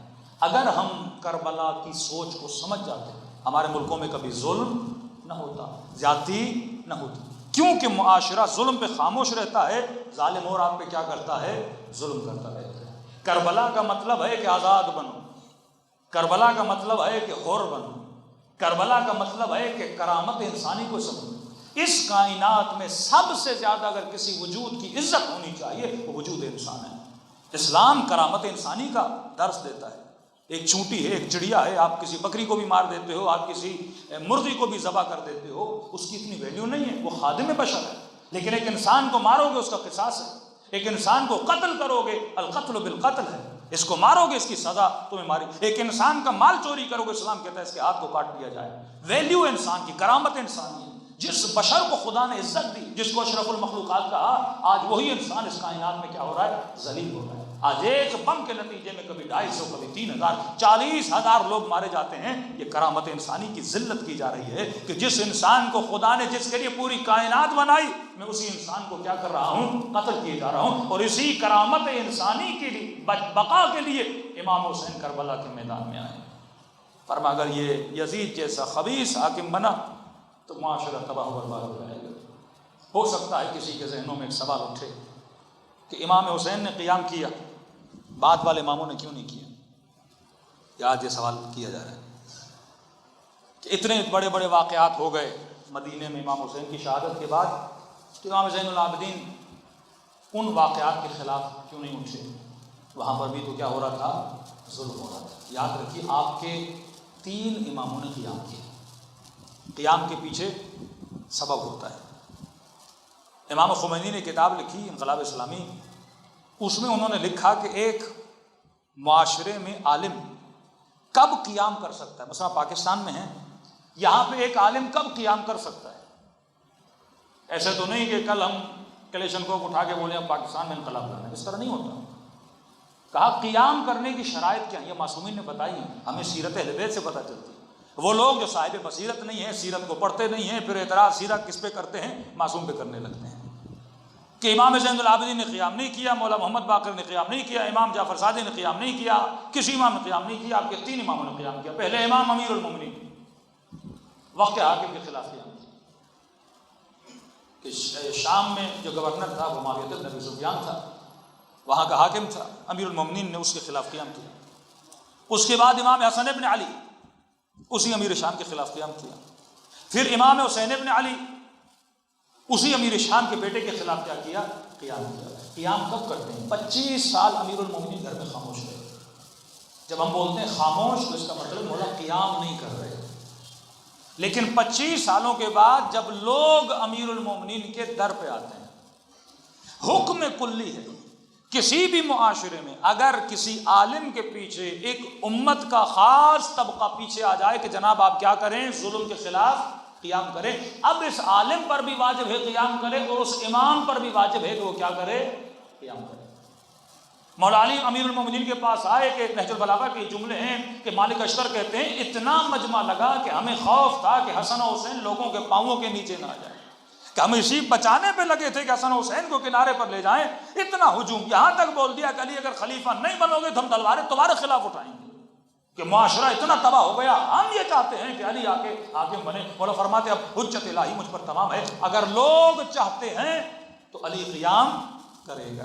یہی امام حسن کے زمانے میں ہوا، لوگوں نے کہا کہ آپ کے بابا علی نے قیام کیا تھا، آپ بھی قیام کریں، جنگ صفین میں ہم سے غلطی ہو گئی، آپ دوبارہ قیام کریں۔ پھر مولا حسن لوگ کیوں کے دروازے پر آ گئے، قیام ہوا، پھر بعض خیانتیں ہوئی، لوگ رک گئے، قیام وہاں پہ صلح میں بدل گیا۔ اسی طرح امام حسین کے پاس 18 سے 19 ہزار خط آئے، جن خطوں میں لکھا کہ حسین ہماری تلواریں تیار ہیں، ہم نے کوفے کی بازاروں میں اپنی تلواروں کی تیغوں کو تیز کرنے کے لیے بھیج دیا ہے، آپ آئیے یزید کے خلاف قیام کریے۔ جب لوگوں نے دعوت دی تو امام نے کیا کہا؟ لبیک کہا۔ پھر آپ مختلف ائمہ کی زندگی میں یہ دیکھتے ہیں کہ چھٹے امام کے پاس آتے، مولا قیام کیوں نہیں کر رہے؟ امام فرماتے میرے پاس اگر ایسے 27 بھی ہوتے جیسے میرے بابا حسین کے پاس تھے، میں قیام کرنے کے لیے تیار ہو جاتا۔ پھر 5ویں امام بھی یہی فرماتے ہیں کہ تم میں سے کون ہے، کبھی کہتے آگ کا انگارہ ہاتھ پہ اٹھائے، کبھی چھٹے امام کہتے کون ہے جو تندور کے اندر چلا جائے، تو سارا مجمع خاموش ہو جاتا ہے۔ تو امام فرماتے جب تک اطاعت نہیں تب تک ہم قیام نہیں کرتے۔ خمینی صاحب نے کب قیام کیا؟ جب لوگوں نے کہا کہ آپ قیام کریے تو پھر انہوں نے علم قیام کو بلند کیا، ورنہ اس سے پہلے آغا بروجردی تھے، بہت سارے علماء گزرتے انہوں نے قیام نہیں کیا، کیونکہ لوگوں کی وہ رغبت نہیں تھی۔ ایک عالم کے پیچھے ایک امت جمع ہو جاتی ہے کہ آپ شہنشاہیت کو گرائیے تو فرض بن جاتا ہے کہ وہ کیا کریں، لوگوں کی آواز پہ لبیک کہیں اور اس کو تخت سے گرائیں۔ دوسری بات یہ الزام لگایا جائے معصومین پہ کہ معصومین کے زمانے پہ ظلم ہوتا تھا، معصومین بولے نہیں، یہ تہمت امام زین العابدین پر۔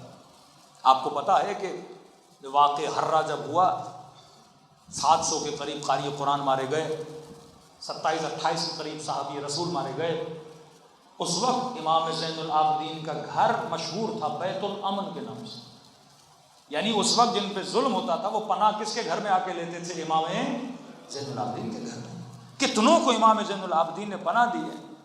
یہ ممکن ہے کہ ظلم ہو اور امام زین العابدین اس پہ بات نہ کریں، ہاں، لیکن یہ بولا جائے کہ ہمیں یہ تو ملتا ہے کہ معصوم مثلا کربلا کے ظلم پہ بات کر رہے تھے، دوسرے پہ نہیں کر رہے تھے، تو یہ باتیں یاد رکھیے، ایک واقعہ جب تک تثبیت نہیں ہوتی اس کی، کہ 8ویں امام کے زمانے تک مولا بازاروں میں جاتے ہیں، امامہ اتارتے ہیں، خاک کو اپنے سر پہ ڈالتے ہیں، جوتیاں پاؤں سے نکالتے ہیں، اور لوگ سوال آگے کرتے ہیں کہ مولا آپ آج کربلا کو ایسے منا رہے ہیں جیسے کل آپ کے جد شہید ہو گئے۔ تو امام فرماتے ہیں کہ ہم اگر کربلا کو ریزن دے رہے ہیں، مطلب ایک واقعے کو وقت گزر گیا، ہم کیوں منا رہے ہیں؟ اب تک مولا ریزن دے رہے ہیں۔ فرماتے ہیں اگر ہم اس طرح نہ مناتے تو جس طرح تم غدیر بھول گئے اسی طرح تم کیا بھول جاتے؟ کربلا بھول جاتے۔ مطلب ابھی تک کربلا ایک واقعہ ہے جو تثبیت نہیں ہوا، معاشرے میں، معاشرے کی رگوں میں بیٹھا نہیں ہے، ابھی بھی لوگوں کے ذہنوں میں شک ہے کہ کہیں کربلا ہوئی کہ نہیں ہوئی۔ جس طرح جناب سیدہ کا واقعہ سناتے ہیں تو مسلمان کہتے ہیں کیسے ممکن ہے کہ نبی کی بیٹی کے گھر کو آگ لگ جائے؟ یہ ممکن ہے کہ مسلمانوں کے ہوتے ہوئے نبی کی بیٹی کے گھر پہ حملہ ہو جائے، نبی کی بیٹی کو دھمکیاں دی جائیں، نبی کی بیٹی کی پسلیاں توڑی جائیں، تو مسلمان کا مائنڈ ایکسیپٹ نہیں کر رہا۔ اور واللہ اگر ہم کربلا نہ بناتے تو آج کا مسلمان یہی کہہ رہا ہوتا یہ سارے شیعہ جھوٹ بول رہے ہیں، کیسے ممکن ہے نبی کی نواسیوں کے سروں سے چادریں چھینی جائیں، کیسے ممکن ہے امام حسین نواز رسول کے بدن پہ گھوڑے دوڑائے جائیں؟ کیونکہ ہم نے کربلا اتنی منائی، اتنی منائی، اتنی منائی، آج بڑے سے بڑا مفتی یہ انکار نہیں کر سکتا کہ کربلا نہیں ہوئی. تو پہلا مرحلہ کربلا کو ثابت کرنا. اب جب کربلا ثابت ہو گئی، اب میں نے کیا کرنا ہے؟ اس کربلا کو رول ماڈل بنانا ہے کہ آج دنیا کا ہر مظلوم جب اپنی مظلومیت بتانا چاہتا ہے وہ اپنی نسبت کس سے دیتا ہے؟ امام حسین سے دیتا ہے. مجھے بتائیے آج ہم جناب علی اصغر پہ روتے ہیں، میں غم علی اصغر کو کتنا سمجھ پاؤں گا کہ امام حسین پہ کیا گزر رہی تھی، کیونکہ میرے ساتھ وہ واقعہ نہیں ہوا. میں فیل بھی نہیں کر سکتا کہ امام حسین پہ کیا گزر رہی ہوگی جب مولا کے ہاتھوں میں 6 مہینے کا بچہ ہو. لیکن مثال دے رہا ہوں، اگر ایک فلسطینی باپ ہو، اس کے ہاتھ میں اس کے بچے ہوں. ابھی ریسنٹ واقعہ ہوا نا، جڑواں بچے پیدا ہوئے، فوٹیجز بہت آ رہی ہیں. اب کیونکہ کربلا ثابت شدہ واقعہ ہے، اس وقت ہم نے اتنی کربلا منائی کہ دنیا کا شاید کوئی بندہ ہو جسے کربلا کا پتہ نہ ہو. ہندوؤں کو بھی پتا ہے علی اصغر کون تھے، علی اکبر کون تھے، سیدہ زینب کون تھی، بی بی سکینہ کون تھی. یہ جو اب بچوں کے لاشیں اپنے ہاتھوں میں رکھے گا، یہ فیل کر پائے گا کہ امام حسین پہ کیا ہو سکتا ہے. کربلا ہر مظلوم کو امام حسین سے کنیکٹ کرنے کا نام کہ جب ظلم ہو تو محسوس کرو فرزند رسول پہ کیا ہو سکتا ہے. یہ تو تمہارا بچہ ہے، وہ تو زہرا کا لال تھا. ایک چیز نہ بھولی جائے، ہم یہ نہیں بول سکتے کہ مثلاً جو فلسطین میں ظلم ہوا وہ مثلاً کربلا جیسا ہے. کوئی چیز کربلا جیسی نہیں ہو سکتی. اس کا بھی ریزن ہے. بعض اوقات ہو سکتا ہے کسی بدن پہ اتنا ظلم کیا جائے شاید کربلا میں بھی نہ ہوا ہو، لیکن آپ یہ نہیں بول سکتے یہ ظلم کربلا سے زیادہ ہے. اس کا ریزن ہے، وہ ریزن جناب سیدہ زینب نے بتایا. قرآن کی آیت ہے سورہ شمس میں، ناقۃ اللہ سقیاھا فکذبوہ فعقروہ فدمدم علیہم ربہم بذنبہم فسواھا ولا یخاف عقباھا. اللہ ایک ناقے پہ قرآن میں ایسی مذمت کرتا ہے کہ ان کو نہیں پتا کہ اس ناقے کو مارنے کا ہمیں عذاب کیا ہوگا. کیوں اونٹنی ہے بھائی کہ اللہ کہتا ہے ان کو اندازہ نہیں. ناقۃ اللہ، اونٹنی کس کی ہے؟ اللہ کی. ان کو نہیں پتا ایک اونٹنی کو جو انہوں نے مارا ہے اس کی سزا میں خدا کیا دوں گا اور اشد عذاب میں ان کو کیا کروں گا، مبتلا کروں گا. آپ کے عید میں کتنی اونٹنیاں کاٹی جاتی ہیں؟ اللہ کبھی یہ شاید بھیجتا نہیں بلکہ ثواب بھی دیتا ہے. لیکن اس اونٹنی کی کیوں؟ کیونکہ وہ شعائر اللہ میں سے، اللہ کی نشانیوں میں سے. جب ایک لبنان کی بہن نے یہ سوال کیا کسی عالم سے کہ قبلہ میرے طرف، جب میرے بھائی کا جنازہ آیا، شہید کا جنازہ آیا اور جنازے کو اتنا مس کر دیا گیا تھا. یہ بارہ چنار کا واقعہ 2006 اور 7 کا ہے نا، کہ آری سے جوانوں کے جنازوں کو کاٹ کاٹ کے بارہ چنار بھیجا گیا، شوپرز میں بھیج کے. وہ آریاں جن سے درخت کاٹے جاتے ہیں، ٹانگیں کاٹی گئیں، ہاتھ کاٹے گئے، دھڑ کاٹا گیا. کسی میں جرت نہیں تھی یہ جنازے ان کے رشتہ داروں کو دکھائیں. پہلے ہاسپٹل لے جایا گیا، ان کو سیا گیا جنازوں کو تاکہ پوری باڈی بن جائے، پھر تاکہ کوئی باپ دیکھ سکے اور ماں دیکھ سکے. تو لبنانی خاتون نے کسی عالم سے پوچھا کہ مولانا یہ تو بتائیے میرے بھائی کا جب جنازہ آیا اور اتنا مس کر دیا گیا تھا اور اتنا ٹارچر میں وہ جنازہ تھا، کہتی ہے میں نہیں روئی کیونکہ ایک کانسیپٹ ہے صبر کا. میں نے کہا شہید ہوا راہ خدا میں گیا. کہا ہم آپ علماء سے سنتے ہیں کہ جب سیدہ زینب نے 11 محرم بھائی کے جنازے کو دیکھا، مشہور روایت ہے، تو بی بی نے خود کو اونٹ کی اونچائی سے نیچے گرایا. تو کہا کہ میں گستاخی نہیں کر رہا، لیکن سوال ہے، آپ نے بولا ہے کہ سوال سے روکا نہیں جا سکتا. یہ سوال کہیں میرے ذہن میں ایک شبہ بنا کے تو ہین تک نہ چلا جائے، لہٰذا امیر المومنین مالک اشرف مالک اگر کوئی سوال ہے فوراً پوچھو. تو آیا نا مولا کے پاس، مولا لوگ کہہ رہے ہیں کہ مالک جتنے تو نے مارے اتنے علی نے مارے. تو مولا سوال آ رہا ہے کہ کہیں میری قدرت بازو آپ جتنی ہو گئی. شیطان مجھے وسوسہ کر رہا ہے، مجھے پتا ہے کہ امام مجھ سے زیادہ طاقتور ہے. امام نے کوئی بات نہیں مالک، سوال آتا ہے، شبہ پیدا ہوتا ہے، علی سے پوچھ. پھر وہ فضائل کا نقطہ کہ امام فرماتے ہیں مالک تیرے سامنے جو بھی آتا تھا تو مارتا تھا. علی اس کی نسلوں کو دیکھتا تھا، اگر اس کے اندر کوئی مومن ہے تو زخمی کرتا تھا اسے قاتل. امام کی نگاہ بابصیرت ہوتی ہے. تو کہا میرے ذہن میں سوال پیدا ہوتا ہے، میرے بھائی کا جنازہ مسخ شدہ آیا، زیادہ سے زیادہ ہم روئے، پھر ہم نے شکر خدا ادا کیا، لیکن میں اتنا صبر کر پا رہی ہوں کہ میں کبھی وہ کام نہ کروں جو سیدہ زینب نے کیا۔ کہا یہاں روایت جھوٹی ہے، یا مجھے اس کا جواب دیجئے، بی بی اتنی بے صبری کیسے کر سکتی ہے کہ بھائی کو دیکھ کے خود کو اونٹ کی اونچائی سے نیچے گرا دیں، جبکہ پتا ہے شہادت در راہ خدا۔ تو کا ایک فرق ہے، آپ جسے دیکھ رہی ہو آپ کا بھائی ہے، اس نقطے پہ غور کریں۔ کیوں کہتے ہیں کہ یہ مصیبت ایسی ہے جس نے زمین اور آسمانوں کو پکڑ لیا، یہ مصیبت ایسی ہے جس پہ ملائک رو رہے ہیں۔ ظلم تو آج بھی ہو رہے ہیں، ہم میں سے کبھی بھی کوئی یہ نہیں کہتا کہ جو ہو رہا ہے وہ عین کربلا جیسا ہے۔ ہم یہ بتاتے ہیں کہ اگر کربلا کے ظلم پہ جو مومن بات کر رہا ہے اسے آج کے مظلوم پر بھی گفتگو کرنی چاہیے۔ لیکن کربلا کی مصیبت کبریٰ کیوں، اس کا ریزن ہے، ریزن وہ ناقت اللہ والا ریزن ہے۔ کہا کہ تم جسے دیکھ رہی ہو وہ تمہارے بھائی کا بدن ہے۔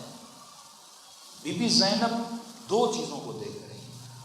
اگر حسین صرف زینب کے بھائی ہوتے تو بی بی زینب بھی اسی طرح صبر کرتی جس طرح تو کر رہی ہے، بلکہ اس سے کئی گنا زیادہ کرتی۔ لیکن زینب کے لیے مصیبت کبریٰ یہ ہے کہ زینب صرف بھائی کو نہیں دیکھ رہی، زینب اپنے امام زمانہ کو دیکھ رہی ہے۔ یہاں پہ جگر پھٹ بھی جائے، کیونکہ حسین امام زمانہ سیدہ زینب ہے، اور اگر کوئی امام زمانہ کے بدن پہ گھوڑے دوڑائے، اس بدن کی توہین کرے، یہاں پہ وقف نہیں ہے، بندہ رکتا نہیں ہے۔ دوسری بات، ایک وہ امام زمانہ جو شہید ہو گئے، دوسرا وقت کے امام جو حضرت امام زین العابدین ہیں۔ علماء فرماتے ہیں کہ یعنی صرف سیدہ زینب کی بات نہیں، امام زین العابدین کی بات، کہ سیدہ کہتی ہیں کہ جیسے یہ قافلہ گزر رہا تھا، کیونکہ امام زین العابدین نے شہادتیں نہیں دیکھی، آخری ملاقات امام حسین سے ہوئی، اور مولا پوچھ رہے تھے کہ بابا قاسم کہاں ہے؟ قتل ہوتے ہوئے۔ بابا اور محمد کا قتل ہوتے ہوئے، بابا حبیب کا قتل ہوتے ہوئے، بابا اکبر کا قتل ہوتے ہوئے۔ اب امام کو یہ تھا کہ پوچھتے جائیں گے، میں بتاتا جاؤں گا، زین العابدین کب تک برداشت کریں؟ بس کہا بیٹا اتنا بتا دوں کہ اب مردوں میں تو بتا ایک میں بتا۔ دیکھا نہیں امام نے، پہلی مرتبہ خیمے سے نکلے ہیں اور اونٹ پہ سوار تھے، کہتے ہیں جب نگاہ پڑی نا اپنے بابا کے بدن پہ، سیدہ زینب کو کیوں بولا جاتا ہے شریکۃ الحسین؟ اب امام زین العابدین کی نگاہ جب مولا حسین کے بدن پہ پڑی، وہ بھی یہ نہیں دیکھ رہی ہے میرا بابا، یہ دیکھ رہے ہیں میرا امام زمانہ۔ اور اس طرح بدن کو پامال کیا گیا کہ بدن پہ لباس نہیں، سر تن پہ نہیں، زرہ اتار دی گئی، جناب سیدہ کا کرتا اتار لیا گیا، گھوڑے بدن پہ دوڑائی جا رہی ہیں۔ کہتے سیدہ زینب نے جیسے امام زین العابدین کو دیکھا تو فرماتی ہیں چہرہ دودھ کی طرح سفید ہو گیا، اور ڈر تھا کہ کہیں سجاد کو کچھ ہو نہ جائے، کہ فوراً بی بی نے خود کو اونٹ سے گرایا تاکہ سجاد کی نگاہ بابا کے بدن سے ہٹے اور سیدہ زینب کے آگے پڑے۔ مصیبت کبریٰ اس لیے ہے کیونکہ یہ حسین ابن علی ہے، یہ وقت کا امام ہے۔ جس چیز کو ہمارے برادران اہل سنت محسوس نہیں کر پاتے، وہ سمجھتے ہیں کہ جس طرح ایک عام صحابی کی شہادت ہے، حسین ابن علی کی صحابی، ہمارے لیے مولا حسین صحابی صرف نہیں بلکہ امام ہیں، شاعر اللہ ہیں۔ ایک اونٹنی پر خدا اتنا اشد عذاب جب بھیج سکتا ہے، یہ تو محمد کے نوازے ہیں۔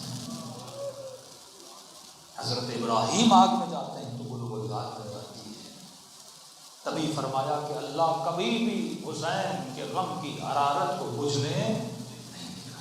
یہ ایک رول، اب کربلا ثابت شدہ عمل ہے، اب ہم نے کربلا کو رول ماڈل بنانا ہے۔ آج فلسطینی بھی اپنے غم کو کربلا کے غم سے ملا رہے ہیں۔ کیا ظلم ہوا تھا فرزند رسول، آج دیکھ رہے ہیں کہ اس زمانے کا مسلمان وقت یزید کے مقابلے میں نہ نکلا تو یہ ہوا، اور آج کے زمانے کے حکمران جب وقت کے ظالموں کے خلاف نہیں نکل رہے تو پھر بھی مسلمانوں پہ کیا ہو رہا ہے؟ ظلم ہو رہا ہے. لیکن جنہوں نے فکر امام حسین کو لیا آج وہ آزاد ہے. ایران کا شیعہ آزاد ہے، حزب اللہ لبنان آزاد ہے، یمن کے شیعہ آزاد ہیں. کم از کم دنیا کی کوئی طاقت نہیں بول سکتی یہ فیصلے ہم سے پوچھ کے کیا کرتے ہیں. ان کو پتہ ہے یہ جو کرتے ہیں فکر آزاد سے کرتے ہیں، اور ہیہات من الذلۃ کا نعرہ لگاتے ہیں کہ ہم مر تو جائیں گے پر ذلت کی زندگی کو کبھی سینے سے نہیں لگائیں گے. عزت کی موت بہتر ہے ذلت کی زندگی سے. تو میرے عزیز، کربلا فکر کا نام ہے، قرآن فکر کا نام ہے، دین خدا فکر کا نام ہے. سبجیکٹ بہت بڑا ہے. یہ نہیں ہو سکتا کہ آپ نماز پڑھیں اس کا مجھے دنیا میں فائدہ نہ ہو. یہ نہیں ہو سکتا کہ آپ روزہ رکھیں اس کا دنیا میں فائدہ نہ ہو. یہ نہیں ہو سکتا کہ آپ خمس دیں اس کا دنیا میں فائدہ نہ ہو. ہر عمل دینی جو آپ کرتے ہو، ہم برملا کہتے ہیں کہ کوئی ایسا حکم نہیں جس کو شریعت نے حلال کیا ہو میڈیکلی حرام پروف کر کے دکھاؤ، یا شریعت نے کسی کو حرام کیا ہو میڈیکلی حلال کرو، یا حلال کیا ہو میڈیکلی حرام کرو. اگر خدا نے خنزیر کو حرام کہا تو سارے ڈاکٹرز میجورٹی بولتی ہے کہ خنزیر کے گوشت میں دوسرے گوشتوں سے زیادہ نقصانات ہیں. اگر خدا نے شراب کو حرام قرار دیا، سارے ڈاکٹرز کی آپ رپورٹ پڑھیں کڈنیز فیل ہو جاتی ہیں. جتنے سوسائڈ ریشو انگریزوں کے ملکوں میں ہے اتنا کسی پاکستان میں نہیں ہے. صرف جاپان میں 2021 میں 18,000 لوگوں نے خودکشیاں کی. کس چیز کی وجہ سے؟ اور سب کا بلڈ ٹیسٹ ہوا. جب انہوں نے خودکشی کی تو سب سے زیادہ انہوں نے شراب پی ہوئی تھی. بھائی غربت ہمارے یہاں زیادہ ہے، حالات ہمارے یہاں زیادہ خراب ہیں، لیکن پاکستان میں خودکشی کا ریشو اتنا نہیں. جاپان سب سے خوشحال ترین ملک ہے لیکن خودکشی زیادہ ہے کیونکہ وہاں شراب زیادہ ہے. کتنی سیکورٹی امریکہ میں ٹائٹ ہے، پولیس 6 منٹ میں پہنچ جاتی ہے. یعنی ہر چیز آزادی ہے. وہاں پہ یہ نہیں کہ جوان گناہ کرنا چاہے تو کوئی رکاوٹ ہو. وہاں مرد کے لیے بھی آزادی ہے، عورت کے لیے بھی آزادی ہے. لیکن یہ امریکہ کا ریکارڈ نکلا 2022 میں کہ ایوری 8 یا 12 منٹ میں ایک ریپ کیس وہاں پہ درج ہوتا تھا امریکہ میں. جب آزادی ہے پھر ریپ کیسز کیوں آ رہے ہیں؟ کیونکہ لوگ کیا ہوتے ہیں؟ نشے کے عالم میں ہوتے ہیں. تو اسلام نے جس چیز کو حرام کیا اس کا دنیا کا فائدہ ہے، آخرت بعد میں دیکھی جائے گی. نماز آپ نے پڑھی اس کا دنیا میں فائدہ ہے. جو بھی کام آپ کرتے ہو، روزہ انسان کو کینسر سے بچاتا ہے، نماز انسان کے بدن کو صحیح سالم رکھتی ہے. خمس سے سوسائٹی میں کیا آتی ہے؟ غربت مٹی اور بہتری آتی ہے. ہر وہ حکم اسلام اپنی نسلوں کو بتا دو. بیٹی حجاب کرو گی، یہ نہیں کہ کوئی آخرت کا فائدہ ہے. حجاب کرو گی اپنے وجود کو بتاؤ گی، حجاب کرو گی نامحرموں کی نگاہوں سے بچو گی، حجاب کرو گی حرام کی دعوتوں سے بچو گی، حجاب کرو گی اپنے وجود کو نقصانات سے بچاؤ گی. کہ عورت رات کو لیٹ نائٹ گھر سے نہ نکلے، اس میں نقصان عورت کا ہے اگر دیر سے نکلے گی، فائدہ بھی کس کا ہے؟ عورت کا ہے. جتنے آپ کیسز دیکھتے ہیں جو رپورٹ ہوتے ہیں وہ اسی طرح. جب اسلام کے فرامین پہ معاشرے میں عمل نہیں ہوتا، اب معاشرے کے فرد کو نیک نہیں بنا سکتے، ہر فرد کو اچھا نہیں بنا سکتے. اب ہم تبلیغ کر رہے ہیں، ضروری ہر بندہ نیک ہو جائے. معاشرے میں درندے بھی گھوم رہے ہیں، معاشرے میں ایسے لوگ بھی گھوم رہے ہیں جن کو عزتوں کی پرواہ نہیں ہے. اب اس معاشرے میں اگر کوئی خود کو بچانا چاہتا ہے تو اسلام نے انسان کے لیے باؤنڈریز بنائی، جن باؤنڈریز سے انسان کو فائدہ ہے، اللہ کو فائدہ نہیں ہے. نافرمانی کرو گے نقصان تمہارا، فرما بردار بنو گے فائدہ ہمارا. اب نسلوں کو اگر یہ سوچ دو گے تو یہ انسان دیندار بن جائے گا. لیکن صرف یہ بتاؤ کہ بیٹا نماز پڑھو آخرت میں جنت ملے گی، تو پھر دشمن یہی بولے گا کہ یہ خیالی پلاؤ ہے. لگے رہو امتیں، اور آدھی امت خانقاہیں بنا کے لگی ہوئی ہے، اللہ اللہ کر رہی ہے، اور دنیا سائنسدان بنا رہی ہے، دنیا ٹیکنالوجی کر رہی ہے. تو فرمایا نہیں، اپنی آخرت بھی بناؤ اپنی دنیا بھی بناؤ، دونوں چیزوں کو ساتھ لے کر چلو. لمن لا معاش لا دین اللہ، جس کا معاش مضبوط نہیں اس کا دین بھی مضبوط نہیں ہے. اپنی ویلتھ کو بھی بناؤ، اپنی ہیلتھ کو بھی بناؤ، اپنی ایجوکیشن کو بھی مضبوط کرو. یہ وہ اسلام ہے جو امیر المومنین نے دیا. ایک امام بتائیے، ایک فرزند امام بتائیے جو صاحب علم نہیں تھا، جن کو لقب ملا باقر العلوم. میدان میں جاتے تھے تو شیر خدا بن جاتے تھے، علم کے میدان میں آتے تھے تو باقر العلوم کہلاتے تھے. بڑے بڑے لوگ کہتے تھے اگر یہ نہ ہوتے تو ہم کیا ہو جاتے؟ ہلاک ہو جاتے. تو یہ مکتب علم کا مکتب ہے، فکر کا مکتب ہے، یہ مکتب جہالت کا مکتب نہیں ہے. صلوات پڑھے محمد و آل محمد.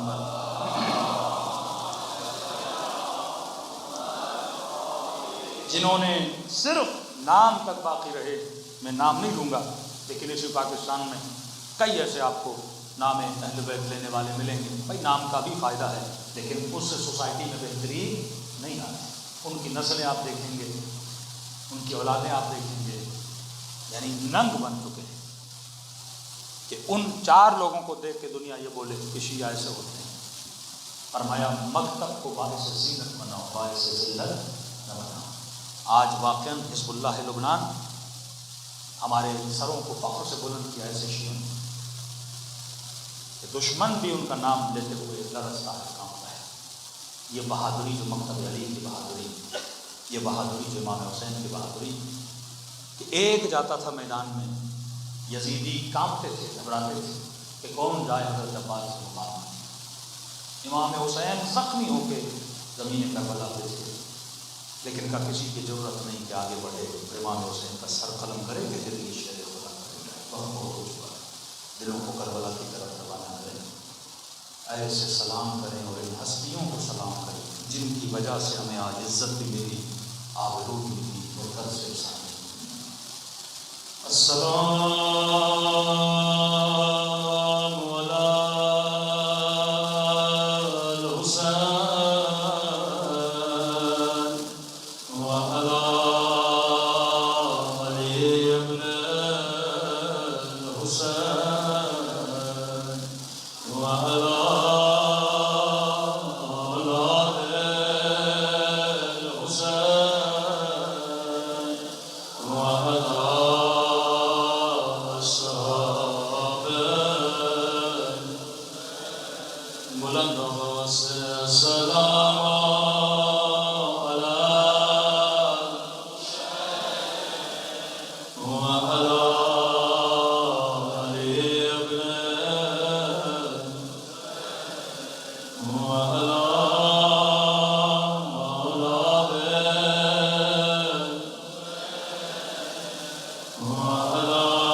میرا سلام ہو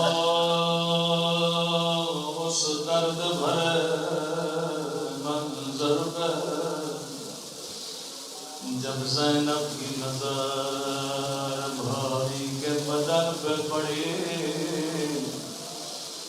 نگاہوں کو آسمان کی طرف اٹھایا، رو کے کہنے لگی میرے اللہ میرا حسین اس قابل تو نہ تھا کہ اس کے بدن پہ گھوڑے دوڑائے جائے۔ میرے اللہ اما زہرا نے چکیا پیس پیس کے بلا تھا، سب سے زیادہ جو بی بی کربلا میں روئی ہے اس کا نام زینب ہے۔ ایک جملہ زحمت کو تمام کروں، لیکن ایک بی بی ہے جو زینب سے بھی زیادہ روئی ہے۔ روایت کے جملے میں تقریباً 9 ضربتیں لگی، تب جا کے مولا حسین کا سر قلم ہوا۔ کہتے جب لئی ضربتیں چلا رہا تھا، انبیاء موجود اولیاء موجود، جب پہلی ضربت چلی آدم نے کہا حسین میں نہیں دیکھ سکتا، جب دوسری ضربت چلی ابراہیم نے کہا میرے لال میں نہیں دیکھ سکتا، تیسری ضربت چلی اسماعیل نے کہا میرے لال میں نہیں دیکھ سکتا۔ انبیاء منہ پھیرتے رہے، اولیاء منہ پھیرتے رہے، جبرائیل نے کہا مولا میں نہیں دیکھ سکتا۔ آخری ضربتیں چلنے لگی، رسول خدا نے کہا میرے لال یہ منظر میں بھی نہیں دیکھ سکتا.